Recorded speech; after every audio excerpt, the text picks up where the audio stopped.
बे बाराव आसामाव इलेक्सन फैगासिनो दङ नैबे साननैसोनि उनावनो नमिनेसनफ्रा जोबसिगोन दा नोंनि मथेबा बे बाराव कंग्रेसआ फैगोन ना बिजेपिआ फैगोन बेखौहाय मा सानो आदा नोंनि मथेबा कंग्रेसआ फैगोनाथ' एसे गोब्राबलै औ खिन्थु आफार आसामनि असमियाफ्रा जुदि थगायाब्ला बिजेपिआनो थांगोन आरो खारन नुनो मोन्दों थांनाय इलेक्सनाव पन्सायत इलेक्सनाव बिसोरनो मेजरिटि मोन्दों बेखौ नायोब्ला माने बिजेपिआ फैथावथाव बेखौ नायोब्ला आरो बिजेपिआ फैथावथाव आरो आच्छा दे अब्ला आरो सोंबावनोसै दानिया बे बिटिसि ओनसोलाव जेनेबा 12टा सिट दं नङा होमबा बे 12टा सिटनि बिथोराव दा इउपिपिएलफोराबो होबाय बिपिएफआबो होबाय दा बिनि बिथोराव नोंनि आन्दाजाव इउपिपिएलआ बेसेबांसो देरहाथावथाव आरो बिपिएफआ बेसेबांसो देरहाथावथाव बायदि नोंनि साइक'लजि मथे आदा एसे सिन्था खालामनानै नोंथाङा बुंगोन नामा एबारथ' मेजरिटि हाग्रामाया मोना एमएलएखौ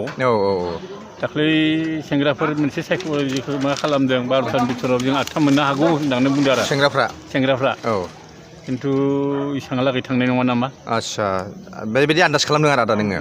दा आङो मोनसे सोंस्राबावनोसै आच्छा बे रिहन दैमारिनि अबस्थाया माबायदियाव दङ दालाय दाथ' बिनि फिल्डआ मोजाङैनो दं गाज्रि जायाखै दालागै बे स्टिल दासिमहालागै जों मोनदांगासिनो देरहाथावथाव बायदियाव दं नामा ओमफ्राय दा गबिन्दखौ होदों थिगानो बेथ' न'नि मानसि बेलेग मानसि नङा इउपिपिएलनि जानानै इउपिपिएलनि जानानै दा बे देहा लानानै साइस्थ' लानानै फिजिकेलि बिराद उइक मानसिया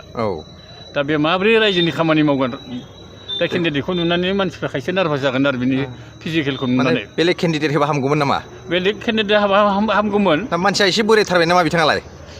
बोरायनायाथ' बारा बोरायाखैलै लोगोसेनो फरायनाय नंगौना बेहा बेमारासो जादों डायबेटिस दंदां बिथाङा डायबेटिस आच्छा दे जेबो नङा आच्छा आदाया बबेयाव सापर्ट दं दालाय आंथ' बे नांगोलानोसै देरहाबाबो नांगोल जेनबाबो नांगोल आच्छा दे अब्ला बदनामखौ लाया जोङो नंगौ आच्छा दा बेबायदिब्ला नोंनि मथेबा माने कंग्रेसआ देरहानाया खाथां बायदि ना बिजेपिआ देरहानाय खाथां बायदि बेबारनि एसेम्बलि इलेक्सनाव खिन्थु बिथिंजाय बेराफारसेथिंजाय आजमलनि गुदा जुदि स्ट्रंब्ला बिसोरजों जुदि मिलायोबा जुटखौ लानानै थांनोबो हागौ आरो मोनसे बेबादि कंग्रेसफोर बायदिखौ दा हनै बे माबानि खेथ्रआवबो आजमलनि खेथ्रआवबो बिसिनियावबो माने भाग जेफोरनिखि बाखि मुसलमानफोर दङ हंख्यालुगु मुसलमान जिफोर असमिया मुसलमान बिसोर जाबाय बिजेपि सापर्ट बाखि हिन्दी भाषी जायफोरनिखि बाङालि भाषी जिसिबां माबाफोर दङ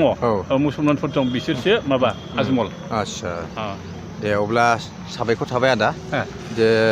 नोंनि मथेबा माने आफार आसामनि मानसिया जुदि थगायाबा बिजेपि फैगोन आरो जुदि थगायोब्ला कंग्रेस फैगोन नङा होमबा खिन्थु दा मेजरिटिखौहाय माने बिटिसिआवबो हाग्रामाया मोननाय नङा होननानै नोंथाङा मोननाय नङा ने दे अब्ला जियानो जाया मानो नोंथाङाबो एसे बोरायसा हिसाबै आदा बेखिनि स्टेटमेन्टखौ होनायनि थाखाय जोबोद मोजां मोनबाय आं हामबायसै